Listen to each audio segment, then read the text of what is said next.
CBS Radio Mystery Theater presents...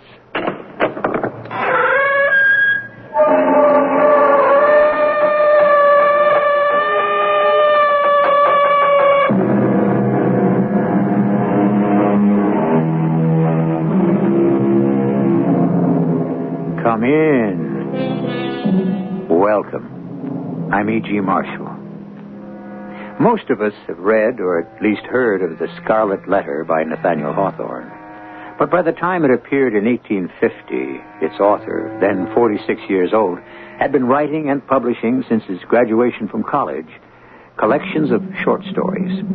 It is one of these that we are about to bring you, written long before The Scarlet Letter, and titled The Birthmark.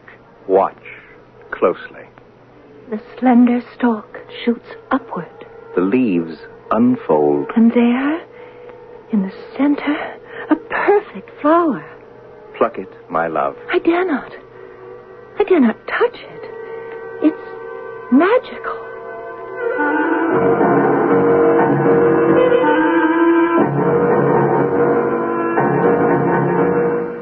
Our mystery drama, The Birthmark, was written especially for the Mystery Theater by Elspeth Eric and stars Tony Roberts and Gordon Heath. It is sponsored in part by Buick Motor Division. I'll be back shortly with Act One.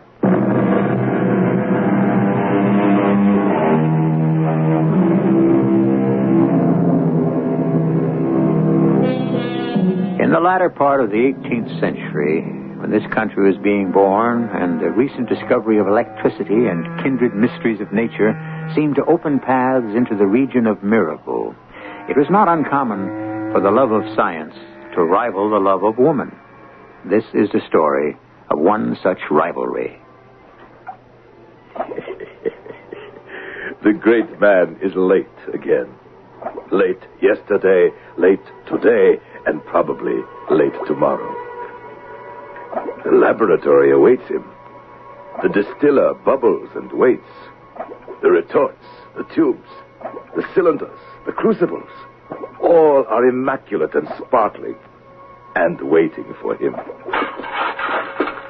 Soon the glow of the furnace will be red as rubies. All attend upon the appearance of the great man. And where is he? Good morning, Aminadab. A fine morning to you, Master. I'm a trifle late. A new bridegroom is permitted a little tardiness. And how is the bride? Georgiana is...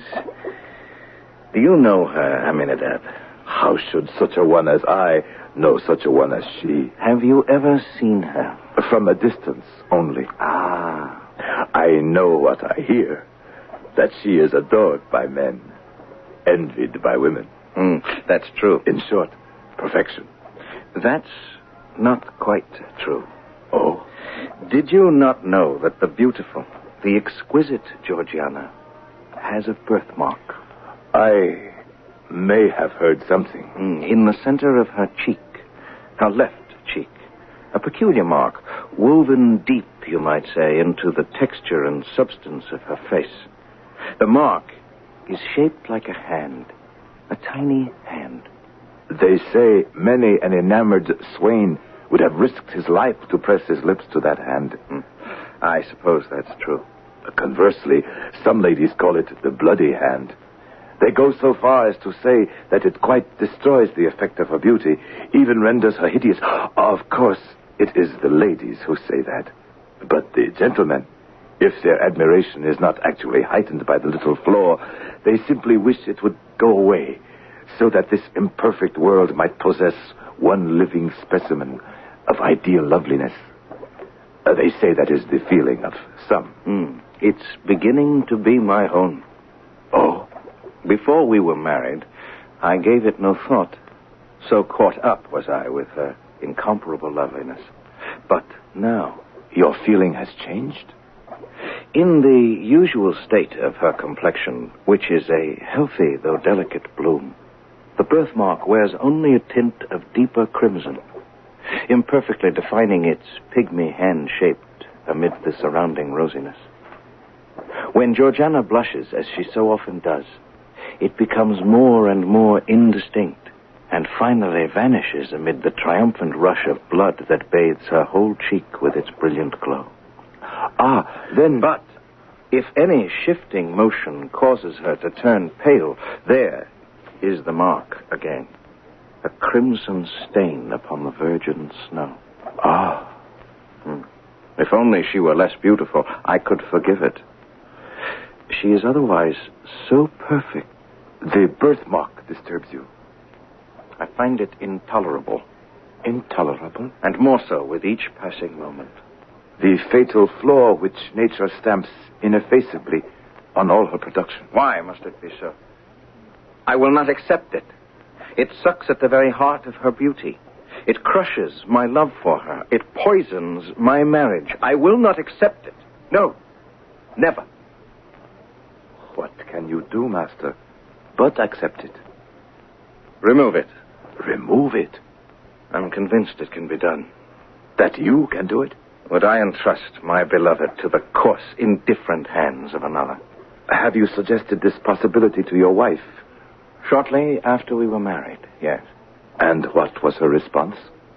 At first she smiled. Then she saw that I was serious.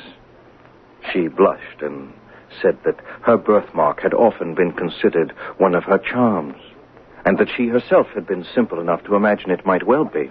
And so it might. On another face than hers, it might indeed. But not on yours, I told her.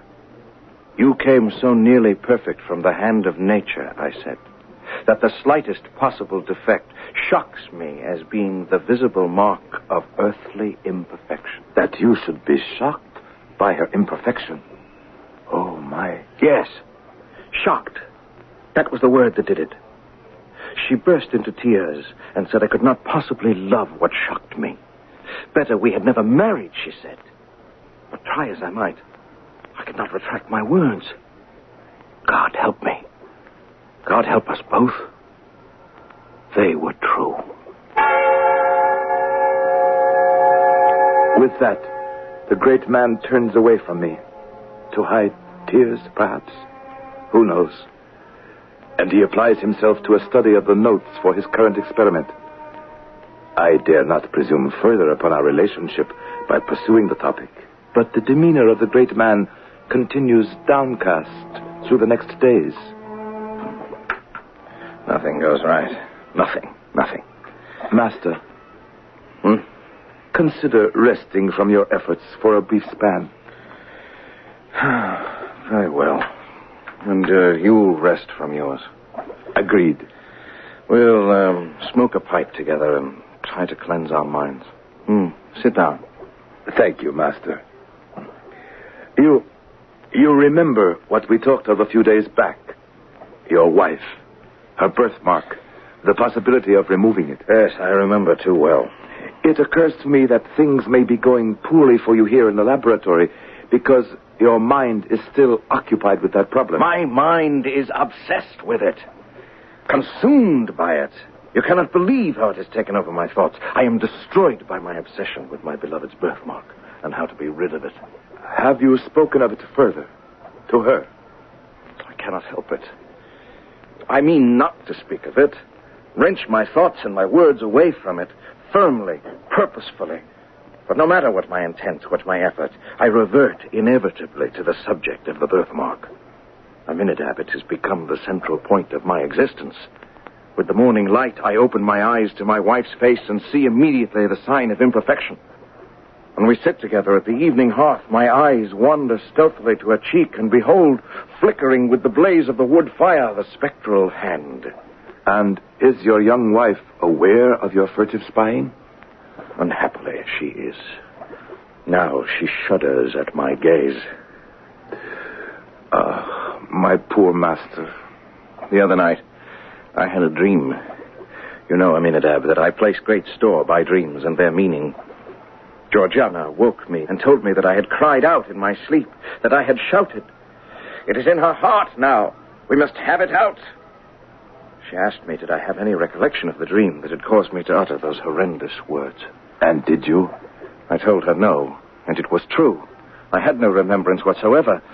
Though I might understandably have had a dream about the birthmark, since before I fell asleep it had taken a firm hold on my musings. And you cannot remember the dream? No.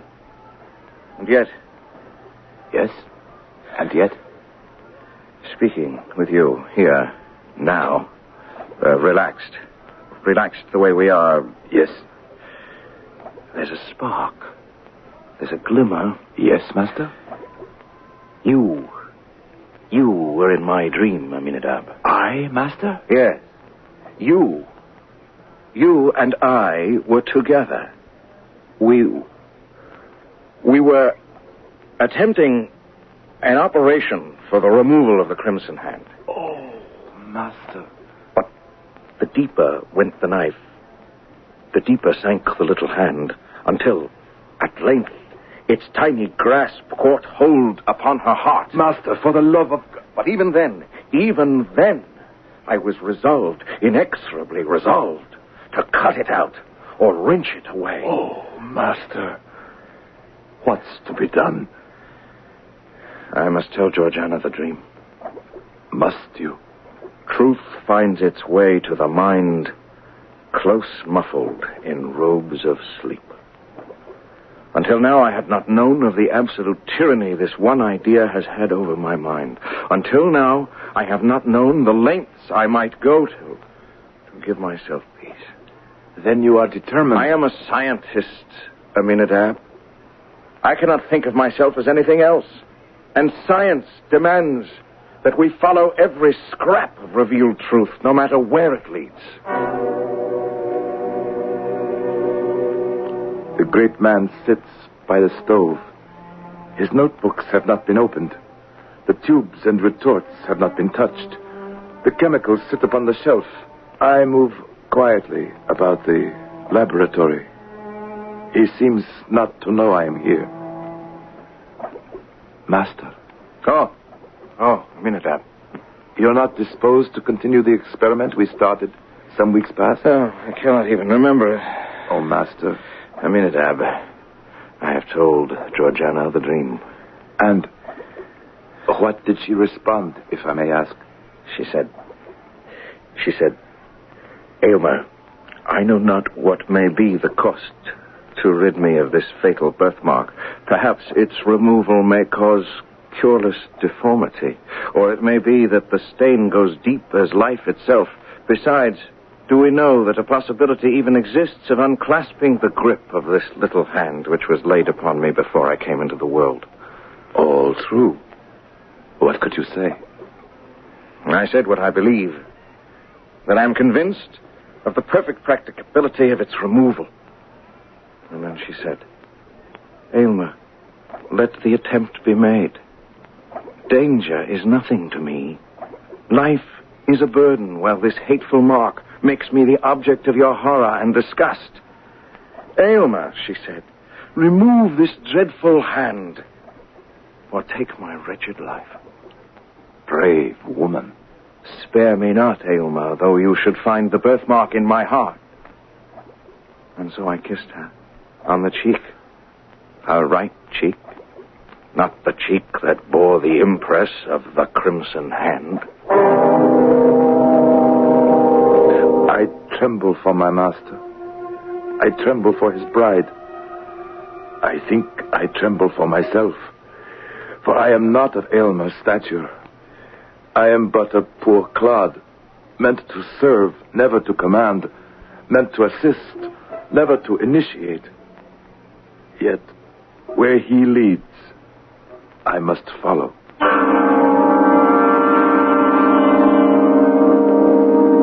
Let me not to the marriage of true minds admit impediment. Love is not love that alters when it alteration finds.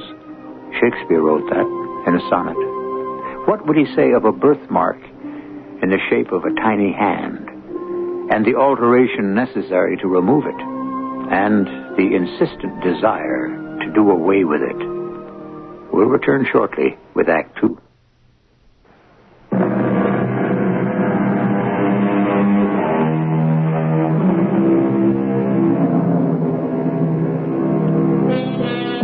No sooner had the great scientist married the most beautiful of women than his critical eye fastened upon a flaw in her beauty, a tiny birthmark in the shape of a hand, which glowed fiery red against the pallor of one cheek. Haunted by the desire to erase the slight blemish, he has attained her consent to attempt the erasure himself, no matter what the consequence. All work on our current experiments has been suspended for a full 2 weeks. We are in a fever of remodeling and refurbishing. You must understand that before he married the lovely Georgiana, my master had occupied certain extensive inner chambers connected to his laboratory. Here he had lived during his toilsome youth, while he made those discoveries that had roused the admiration of all the learned societies in Europe. Now he proposed to use these apartments for another purpose. It's a perfect plan, Aminadab. It will give me the opportunity for the intense thought and constant watchfulness the coming operation will require. And Georgiana will enjoy the perfect repose essential to its success. You will bring her here? We will live in the inner chambers together, seclude ourselves there. She will not enter the working laboratory until the crucial day. But the adjacent rooms will be a sort of private paradise. I want the walls hung with the most gorgeous curtains. I shall select them myself, since you are scarcely capable. Quite so. It will be all grandeur and grace. The draperies will fall from ceiling to floor in rich and ponderous folds, concealing all angles and straight lines. The sunshine will be excluded, lest it interfere with my chemical processes. But there will be, instead, the most beautiful perfumed lamps, emitting flames of various hues, uniting all in a soft, impurpled radiance. You follow me? Yes, master. Those smoky, dingy, somber rooms will change to an exquisite abode for the loveliest of women. I can scarce contain my excitement. My palms sweat. My breath comes rapidly. My eyes are glazed with anticipation, for soon the door will open and the fabled Georgiana will walk through it. I shall see her. Yes, I, the stunted, the ugly, the hairy, the grimy, the earthy, shall see her. I shall see her close. Enter, my love. What do you think of your new abode? Exquisite. My dear, you're trembling. It can't be helped. Noblest, dearest, tenderest wife, do not doubt my power. I have given this matter the deepest thought. I know. Then why do you tremble? Why are you so cold? Why so pale? You're white as a ghost, my love. Am I? And let me reassure you, dear heart. Come into my arms. Oh, Elmer. There now. No. Oh, do not turn away. Elmer. Aminadab, I'm right here, master. Take her to the boudoir. As Elmer moved close to take her in his arms, the birthmark glowed scarlet on her white cheek, and even as he tried to embrace her, so intense was the glow that he could not hold back a strong convulsive shudder. Seeing the revulsion on her husband's face, Georgiana had cried out and fainted. Now I pick up her still form, cradle it gently in my strong arms, and gently carry it to the boudoir. At last, I stare down into that ineffably lovely face. It is closer to mine than it will ever be again, and I drink in its beauty as I muse to myself, were she my wife, I should never part with that birthmark. Never. I have hardly left her bedside. Aylmer has been working feverishly in the laboratory proper, only summoning me when he needed my brute strength or my delicate accuracy. His slender figure and pale intellectual face bend over his notes, while I, bulky, ungainly, grimed with the vapors of the furnace, crouch in a corner of her boudoir. That is where I am when she wakes from her faint. Elmer. Oh, Elmer. Mistress. Who? But don't be frightened, mistress. Where's my husband? In his laboratory. Hard at work. Oh, yes. The operation to remove this. Oh, mistress, fear not. Who are you? His servant, Aminadab. Privileged to be his assistant from time to time when he needs my mechanical readiness. But you must have more than that, Aminadab. I have a skill, an ability to execute the details of my master's experiments. But I assure you, mistress, I have not the wit to comprehend the slightest details of any of those experiments. What do you think of this latest of his experiments? The removal of the little hand, you mean, that rests upon your cheek? And gives him no rest until he exorcises it. Well, tell me. I really want to know. Mistress, there is a truth which all seekers stumble upon sooner or later. And what is that? Our great creative mother, while she amuses us by apparently working in the broadest sunshine, is yet severely careful to keep her own secrets, and despite her pretended openness, shows us nothing but results. She permits us to mar, but seldom to mend, and on no account to make. I cannot tell if my words have meaning for her. Indeed, I do not know myself the precise significance of what I say. The days drag on, and I am living in a fever of dread and anticipation. I am living within the hearts of both my master and my mistress. In the intervals of study and experiment, he comes to her, flushed and exhausted, and speaks glowingly of the resources of his art. This small vial contains a gentle but powerful fragrance which can impregnate all the breezes that blow across a kingdom. And this gold-colored liquid in a crystal vial? Ah, that is the most precious poison ever concocted. By its aid, I could apportion the lifetime of any mortal at whom you might point your finger. The strength of the dose would determine whether he were to linger out years or drop dead in the midst of a breath. Elmer, you chill me to the marrow of my bones. Why do you keep such a fearful drug? Trust me, my beloved, trust me. I do trust you, but why Look Here is a powerful cosmetic. With a few drops in a vase of water, freckles may be washed away as easily as the hands are cleansed. A stronger infusion would take the blood out of the cheek and leave the rosiest beauty a pale ghost. Is it with this lotion that you intend to bathe my cheek? Oh, no, my darling. No, this is only superficial. Your case demands a remedy that shall go deeper. Far deeper, my sweet girl. Far, far deeper. He has been locked in his laboratory for a full week now, absorbed in his labors. I am crouched in the corner of her boudoir, as I always am when not actively assisting him.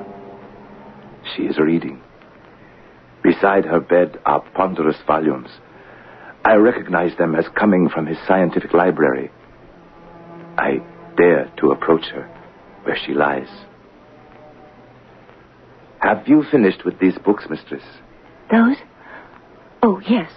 Shall I return them to the shelves? If you like. Albertus Magnus, Cornelius Agrippa. You have been reading the antique naturalists. Paracelsus and the rest. Paracelsus, the great Swiss physician and philosopher of the 16th century. He who speaks of the portals of man's deep within. When one is conquered or thrown off the thraldom of matter in his own body. You have studied him well, mistress. But this, the volume I am perusing now, this is my favorite. Why, it is the master's own folio. He gave it to me to read. Oh, it is a rare privilege, mistress, to read in that folio. He has recorded there every experiment of his scientific career, its original aim, the methods for its development, and its final success or failure. It is the history and emblem of his life. She reads on. I return to my corner.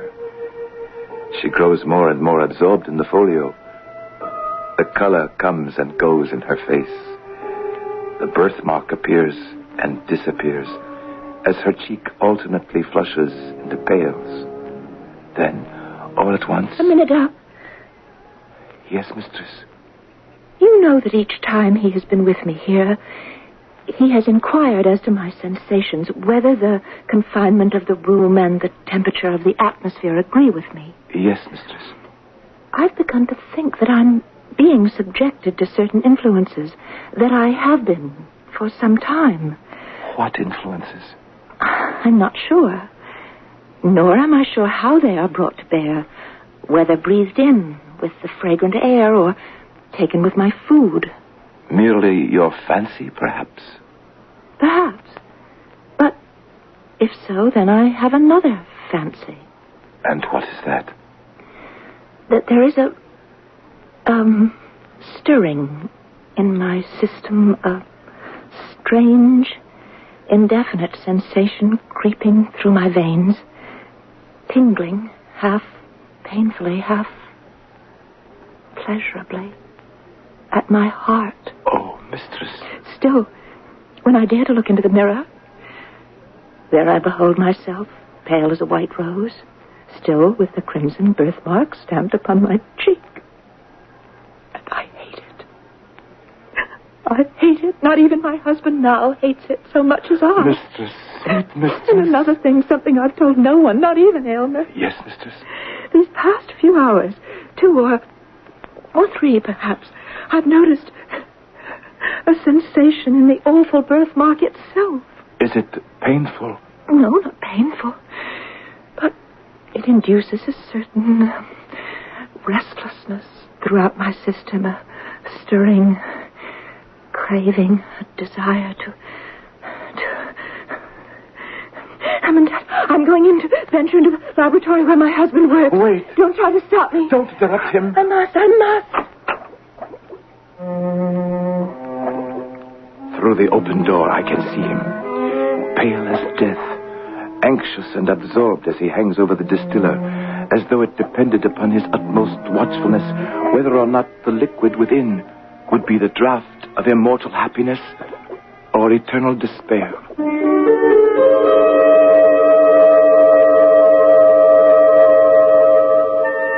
The world of science is one I know little of. The reasoning and the deductions of great scientists are beyond my comprehension. But this I do know. All their arduous journeys to logical deductions, all their fevered experiments along the way, all these descend directly from the ancient, fervid belief in magic. We shall return to you presently with the concluding act.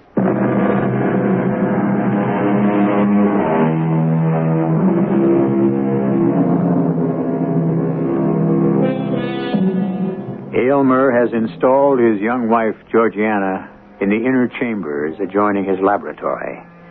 When, attempting to reassure her, he leaned to embrace her, he was struck afresh with horror at the sight of the little red birthmark that tainted the perfection of her cheek.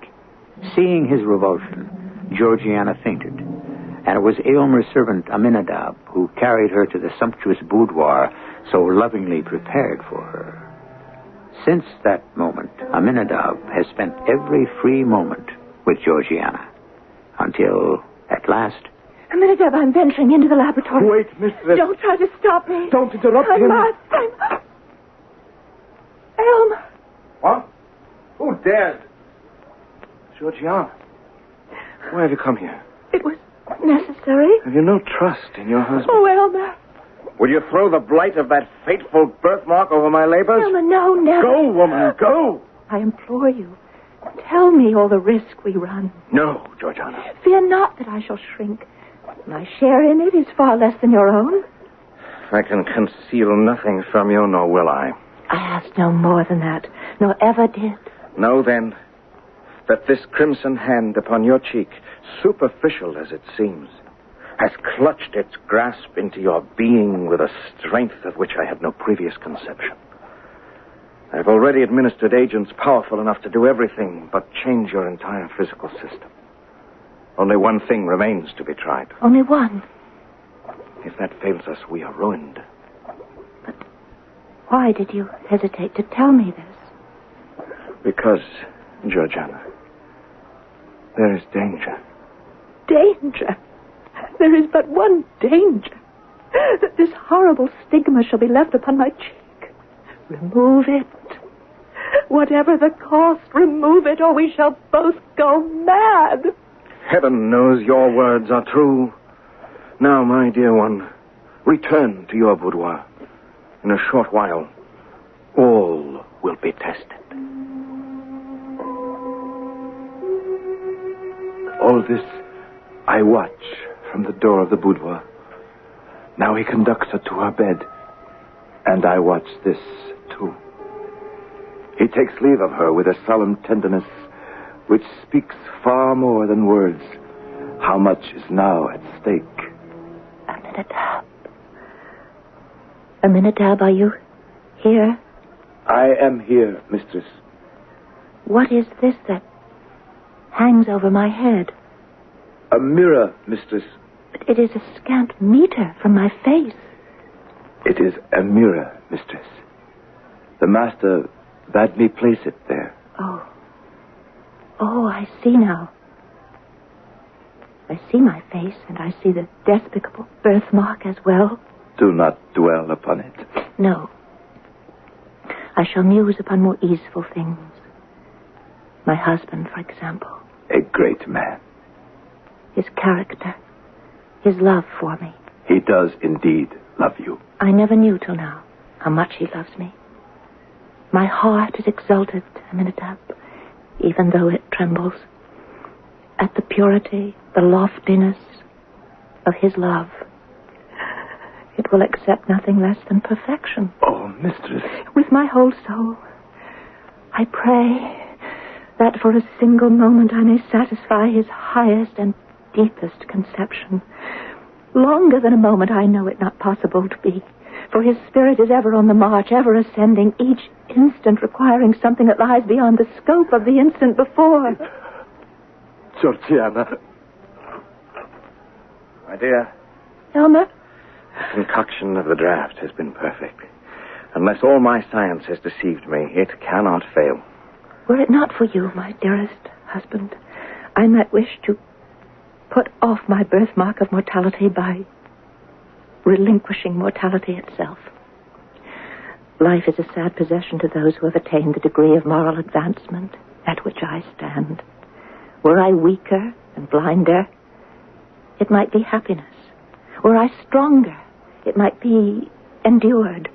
But being what I find myself to be, methinks I am of all mortals the most fit to die. Why do we speak of dying? The draft cannot fail. Give me the goblet. Georgiana. I joyfully stake all upon your word. Drink, then. Drink.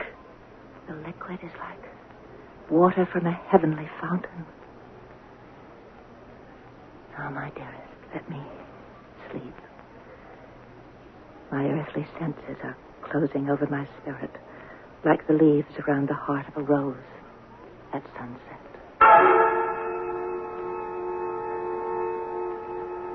Aminadab. Yes, master. Oh, there you are. Come here. Yes, master. Fetch me my folio volume. It is right there, master, by her bed. She was reading in it. You will inscribe in it what I dictate. I shall watch her for symptoms and relay them to you. Yes, master. I am ready. Her cheeks are flushed. Cheeks flushed. Be sure to note down the precise time of each entry. Yes, master. Breath is slightly irregular. Slightly irregular breath. Left eyelid quivers. Left eyelid. A tremor barely perceptible, but a tremor through the frame. All the while, the great man fails not to gaze at the fatal crimson hand, and not without a shudder of disgust. Aminadab, do my eyes deceive me? is the crimson hand more faintly outlined. It has faded a trifle, Master. Yet she is pale as ever. But the birthmark is less distinct. I shall conquer. I shall conquer. I know it. I shall conquer. The presence of the scarlet hand has been awful, God knows. But its departure is more awful still. Watch the stain of a rainbow fade out of the sky, and you will know of the passing of the birthmark. By heaven, it is well nigh gone. I can scarcely trace it now. Success! Success! Yes, success. Now it is like the faintest rose color. The lightest flush of blood across her cheek would overcome it. But she is so pale. Draw the window curtain. Suffer the light of natural day to fall into the room and rest upon her cheek. Yes, Master. Aminadab, you served me well. You and I, matter and spirit, earth and heaven, both have done their part in this. Laugh, you thing of the senses. You have earned the right to laugh, and so have I. Success is ours, yours and mine. His wild exclamations break her sleep. Slowly she uncloses her eyes and gazes into the mirror above her face, which he has arranged for and I have set up. A faint smile flits over her lips when she recognizes how barely perceptible is now the crimson hand which had once blazed forth with such disastrous brilliance as to frighten away their happiness. But now her eyes seek his face with a look of trouble and anxiety. My poor Aylmer. Poor, nay, richest, happiest, most favored. Dear love. My peerless bride, it is successful, dearest. Husband. You are perfect. You have aimed loftily. You have done nobly. Georgiana, my precious wife. Oh, Aylmer. Dearest Aylmer. I am dying. Alas, it is too true. The fatal hand has grappled with the mystery of life, had been the bond by which an angelic spirit kept itself in union with a mortal frame. The last crimson tint of the birthmark, that sole token of human imperfection, fades from her cheek. My master stares with eyes that seem to see nothing save the spot where it had been and is no more. He is still staring down into her face when something causes me to glance upward to a spot just above her recumbent form. A puff of smoke, a fragment of cloud vapor. What is it that seems to rise from her body, linger a moment near him, then take its flight toward heaven? She's dead. She's lost to me forever. Where did I fail? Where did I go astray? How can you laugh? You lump of earth. You mass of clay. Oh, man of intellect. Oh, great man of science. Oh, eminent philosopher who seeks to penetrate every secret of our great mother. You see before you the last result of your impudence. Thus, ever, does the gross fatality of earth exult in its invariable triumph over the immortal essence. I only tried. Had you, oh great man, reached a profounder wisdom, you need not thus have flung away the happiness which would have woven your mortal life of the self-same texture with the celestial. I only wish... A momentary circumstance was too strong for you. You did not look beyond the shadowy scope of time, and living once and for all in eternity, you failed to find the perfect future in the present. I pity you, great man, from the depths of my soul. You loved her. You loved her. You. I loved her. Yes. Just as she was. I loved her. Just as God sent her into this world. I loved her. And would have loved her all my days. What have I done? What have I done? What men of your stamp must inevitably do. You have pursued your dream, followed your star. That is what you have done, Master. Given what you are, that is what you must always do.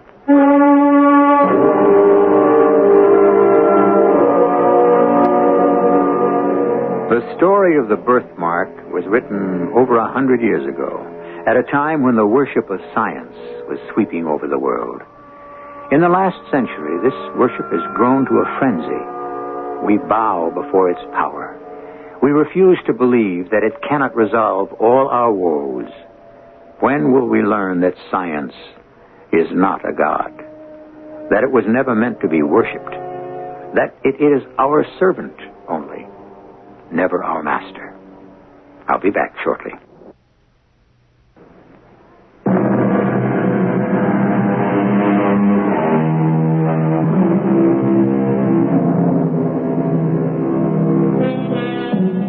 Though Nathaniel Hawthorne lived in relative obscurity until the Scarlet Letter made him famous, he was never ignored by his fellow writers. Longfellow admired him hugely, and so did Herman Melville. And Edgar Allan Poe called him the example par excellence of the privately admired and publicly unappreciated man of genius. Our cast included Tony Roberts, Gordon Heath, and Marion Seldes. The entire production was under the direction of Hyman Brown.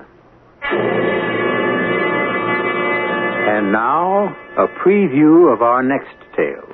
How far a radius, I don't know yet. That is still to be explored. Still to be nothing. Hey, I'm getting out of here. You are crazy. Now, Rick. I am getting out. Now, first of all, I don't believe this nonsense. Nobody can make weather happen. And what's more, I have had enough of your freaky business. You can keep the dough. I want out. You'll think differently tomorrow. Tomorrow, nothing. I'm through with you. You understand? Through. Again. What? Shout at me again. I Shout. ought to bust you right in the You're doing it, Rick. Believe it or deny it, but it's true. You are doing that. Storm or no storm, I'm leaving. You turned me into a freak. A freak like you. Rick, wait. I don't know where I'm going, but I'm getting as far away from here as I can. No, Rick, you can't. You've got to stay under my care now. I am getting out of here while I've still got my skin and what's left of my sanity. Rick. And don't try to find me. I am Rick. This is E.G. Marshall inviting you to return to our Mystery Theater for another adventure in the macabre. Until next time, pleasant dreams.